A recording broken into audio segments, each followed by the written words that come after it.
start this guy up from cold.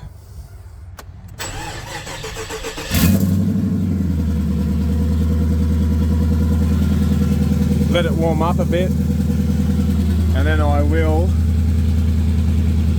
find my Nissan software, which is there, and I will, yes I understand, da-de-da-de-da, expand it, and then I'll wait till it warms up and get back to you. ID operation successful. Let's get some gauges happening. Okay. Alright, I'll go to tuner mode. My ECU, we got some gauges here. Timing 52. So that used to be 45 before I changed the base timing. So temperature's about 40. What I need to do is I need to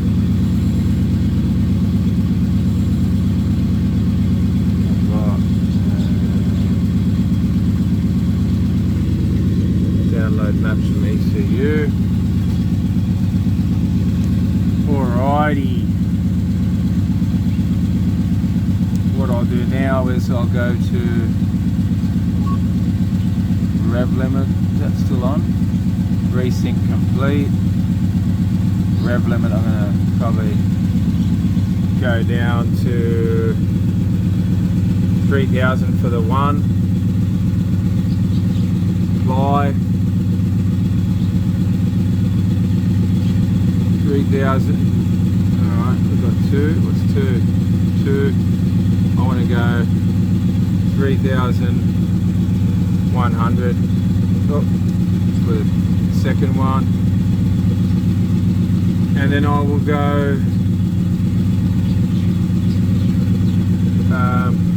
probably 3200.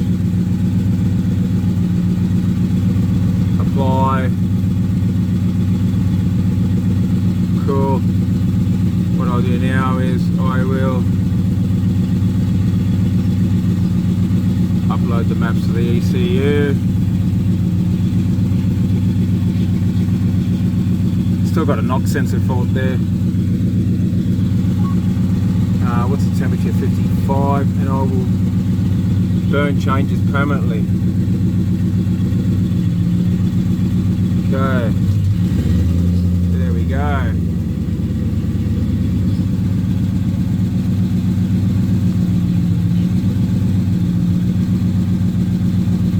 Close that off. I don't really like doing that while it's running, but I can't do it without the car running unless I change all my battery.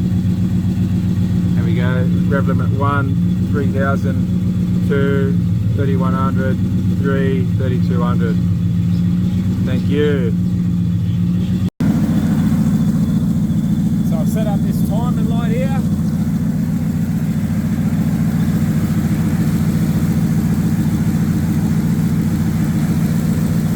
Can't probably see that, but we've got about 12 and a half, 13 degrees. Trying to get a visual of it. There we go. Come on, you freak. Oh, you probably can't see it, but it works. So I've just connected the battery. I will put the key in the ignition.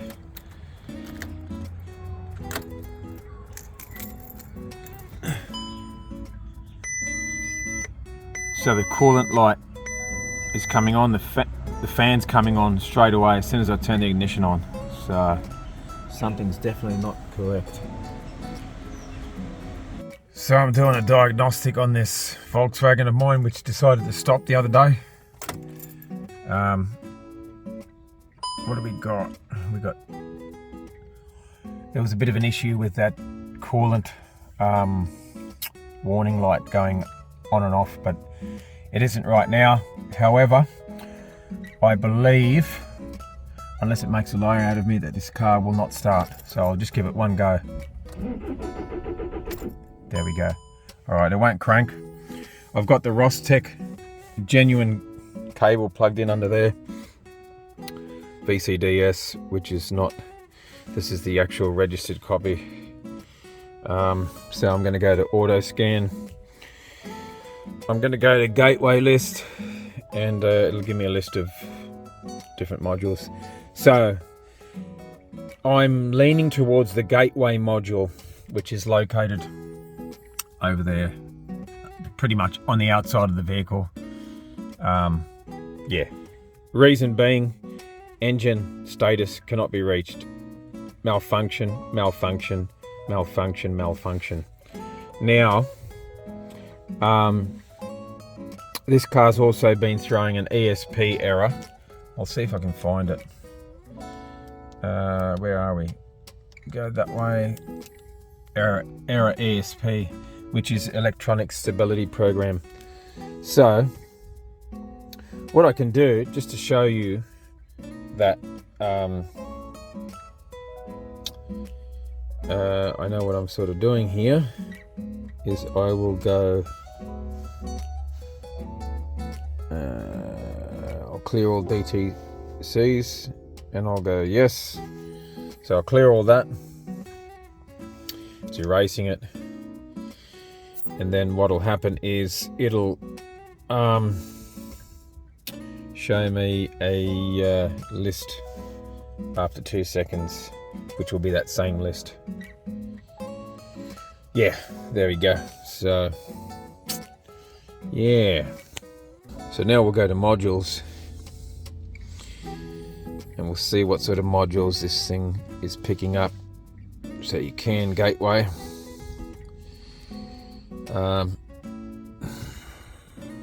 It's going, and what do we got? Fault codes. Engine communication, engine control module, no communication, no signal. That's the, okay, we'll go back to there. We'll go back into it again and we'll clear it, but it'll come back, no doubt. There you go. So we'll go back. We'll go back again, and just to confirm that, see, we're actually in the engine control module now. We're trying to communicate with it, and there's no communication there. So what it'll probably do, it'll say no communication with no response from controller. Okay, so we'll go on to a few other things. Radio. So my radio's working.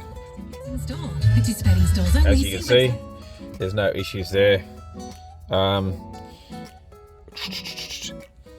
Interesting one. ESP is to do with ABS.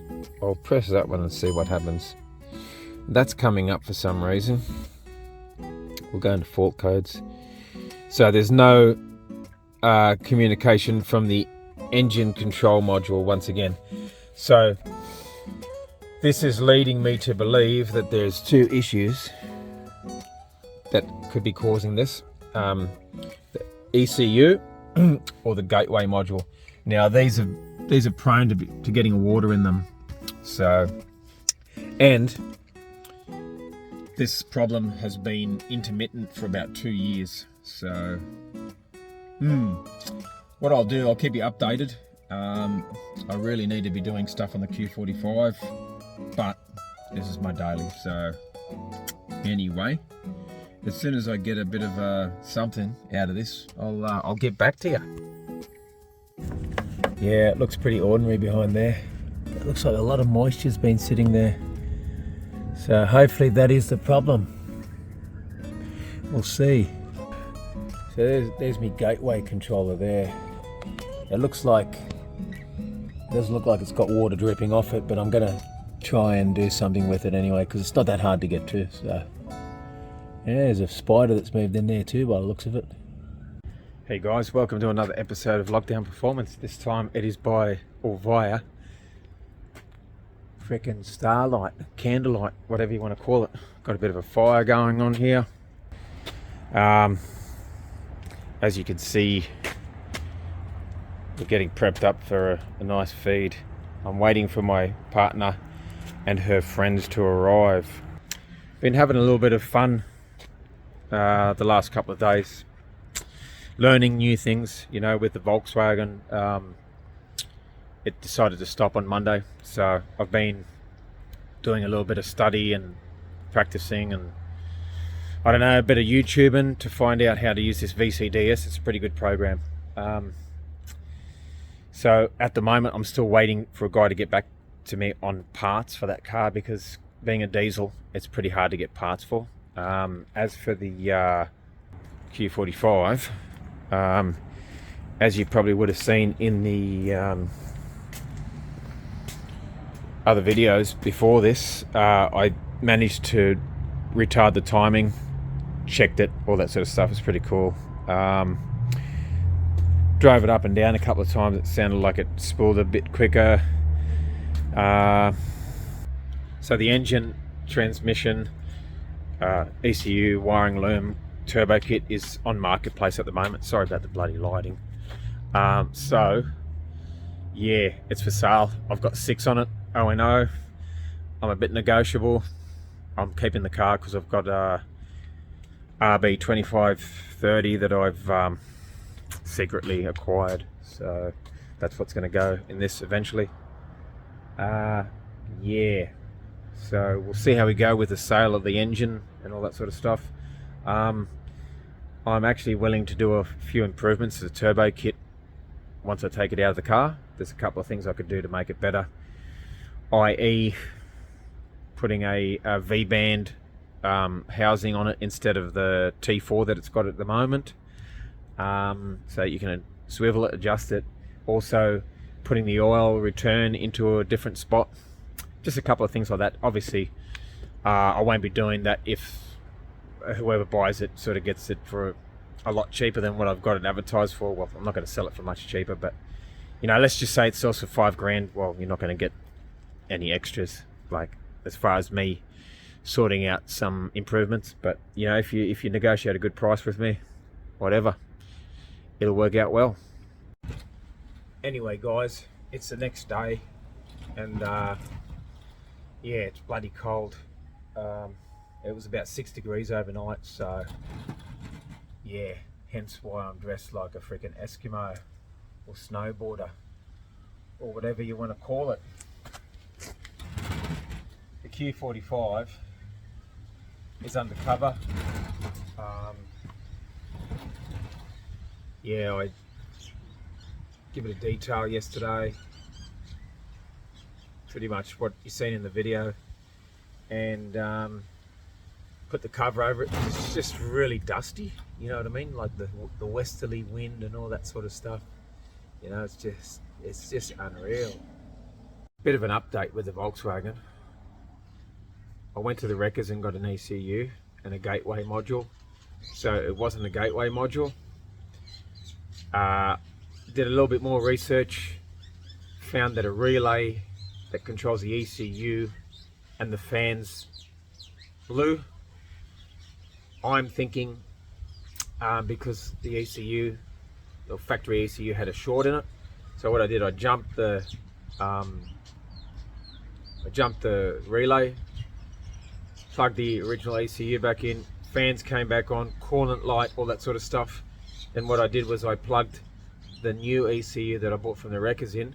No coolant issue, no fans, and get this guys, it started and ran for about 3 seconds and then shut off. However, obviously it's from another vehicle, so it's immobilized. Now I'm hoping that I can get that recoded or recode it myself next week and the car will be running again. So I'm pretty grateful that I actually heard it kick over. There was no ESP error, there was no errors. It was really good. So to sum it all up, the Daily's out of action at the moment. The Q45's under recover. The engine, transmission, ECU, running gear, whatever you want to call it, Nistune, everything's on marketplace at the moment, on Gumtree. This tune's got a 3,000 RPM limiter, so that whoever buys it doesn't just chuck it in their car and take it to the limit and blow it to pieces and then message me and go, oh, it threw a rod, or you know, a piston melted, or something like that. 3,000 RPM is pretty safe. Timing's been retarded as well, so whoever buys the package will have to take it to a tuner or dyno, get them to access it with the Nistune cable and the Nistune software, which I'm not selling because I'm going to keep it for other stuff that I'm going to use it for. Like I said, excuse me, pardon me, like I said, I've got an RB2530 now, and in the future it'll be going into that. For what I'm chasing, you know, 500-600 horsepower, I don't see the necessity in buying a $4,000 or $3,000 ECU. Take it easy. Thank you for tuning in. Hope you like my new beanie. Hope you freaking like my new flano. And I shall catch you in the next episode, which will be the Volkswagen running, because I am optimistic. See you later, guys.